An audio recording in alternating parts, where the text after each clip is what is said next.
O que são meios físicos? Meios físicos são todos os corpos que estão recebendo a luz, que são iluminados, né?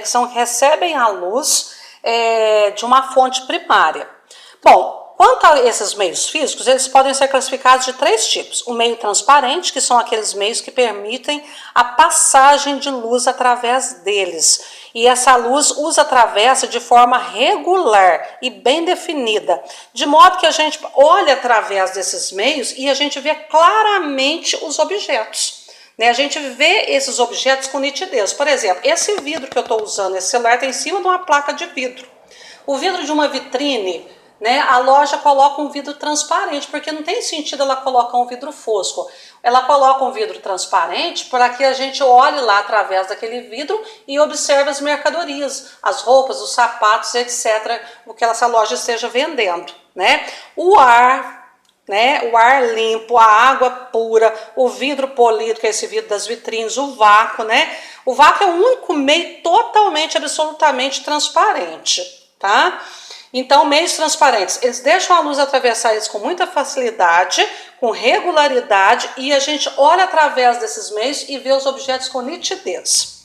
Os meios translúcidos. O que são meios translúcidos? São meios que permitem a propagação da luz através deles, mas é uma passagem parcial. Essa passagem de luz já ocorre de forma irregular.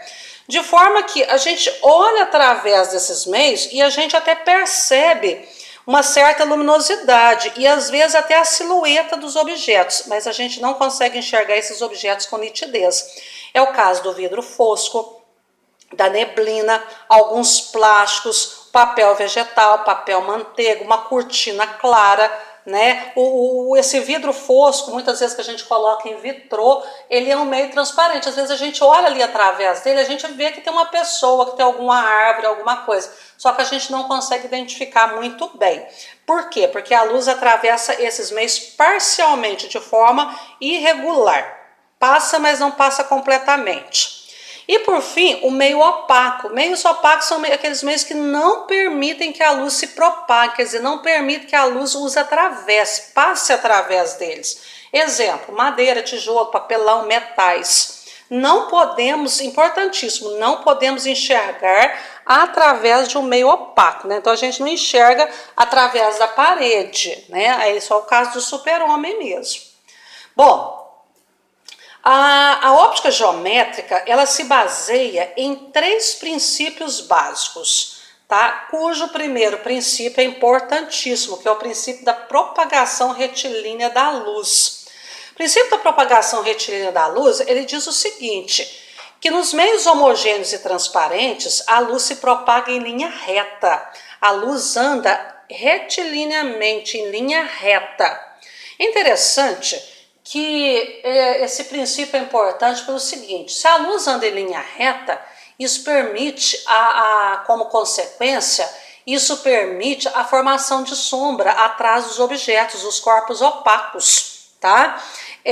Por quê? Se a luz anda em linha reta, ela não contorna os corpos, por isso que a luz bate de frente do nosso corpo e forma a sombra atrás da gente. Lembrando aí que o meio homogêneo é aquele meio que apresenta as mesmas características em todos os elementos do seu volume, ou seja, ele apresenta a mesma densidade em todos os seus pontos. Por exemplo, se a sala que é onde eu estou for um meio homogêneo, tem a mesma quantidade de ar em todos os pontos, próximo do chão, próximo do teto, no meio, em qualquer canto aqui. Bom, se a luz propaga em linha reta, ela não pode fazer uma trajetória curva, é isso que eu estava falando, e contornar um corpo, ela não consegue contornar um corpo. Aí então forma-se uma região sem iluminação atrás do corpo opaco, que chamamos de sombra. Então a sombra, gente, é uma consequência importantíssima do princípio da propagação retilínea da luz. Onde a luz se propaga em linha reta, há formação de sombra atrás dos corpos opacos. Aí os exercícios, muitos deles vão ser baseados nessa formação de sombra. A penumbra é uma região mais ou menos iluminada. Às vezes você põe um abajur num quarto, aquele quarto não fica nem claro e nem escuro, então é uma região de penumbra, tá certo? A sombra, ela é uma região mais escura, que não recebe a luz. O segundo princípio da óptica geométrica diz o seguinte, que em um meio, o segundo princípio da óptica geométrica é o princípio da independência dos raios de luz. O que é essa independência dos raios de luz? Quando a gente cruza dois feixes de luz, dois raios de luz ou dois feixes de luz, cada um deles, se eu cruzar dois feixes de luz, cada um deles continua sua propagação independentemente da presença do outro, ou seja, um não afeta a trajetória do outro.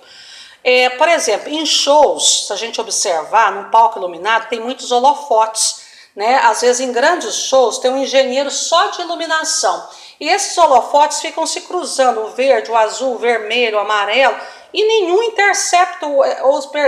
e nenhum desvia, ao interceptar o outro, não desvia da sua trajetória.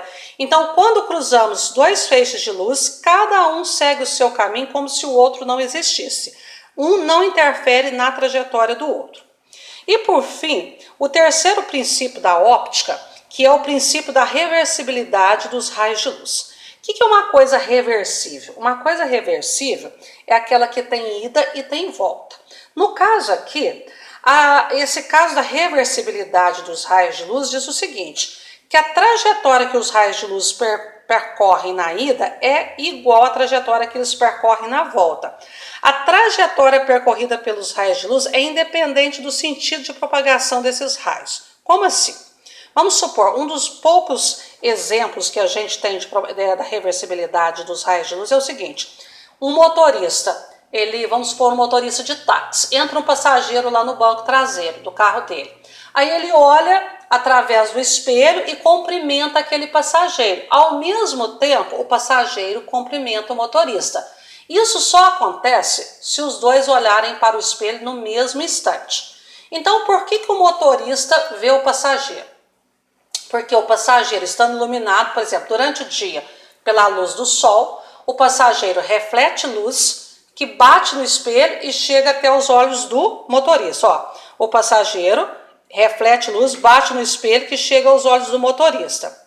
Por que o passageiro aqui no banco de trás vê o motorista? Porque o motorista iluminado reflete luz, bate no espelho e chega até os olhos do passageiro. Então, a luz que o passageiro refletiu, bateu no espelho, chegou aos olhos do motorista.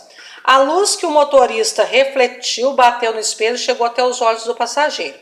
O caminho que a luz percorreu na ida é igual ao caminho que a luz percorre na volta. Então você está na sua sala, lá no banheiro, de frente ao espelho do seu quarto. Chega uma pessoa, chega seu filho, chega uma outra pessoa e te cumprimenta através do espelho. Você não vira o rosto para cumprimentar essa pessoa. Então ambos estão se vendo ao mesmo tempo através do espelho. Isso é um caso de reversibilidade dos raios de luz. Tá ok? Então, primeiro princípio, propagação retilínea da luz, no meio homogêneo transparente. O que é o meio transparente? Que permite a passagem de luz através de si, a luz se propaga em linha reta. Principal consequência, formação de sombra atrás dos corpos opacos. Uma parte à frente do corpo que recebe a luz é iluminada, a parte de trás não é iluminada, então é sombra. Princípio da independência dos raios de luz. Quando cruzamos dois feixes de luz, cada um segue o seu caminho como se o outro não existisse. Um não interfere na trajetória do outro.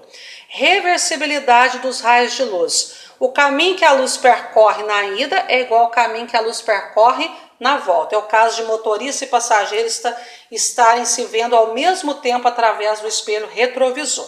Tá certo?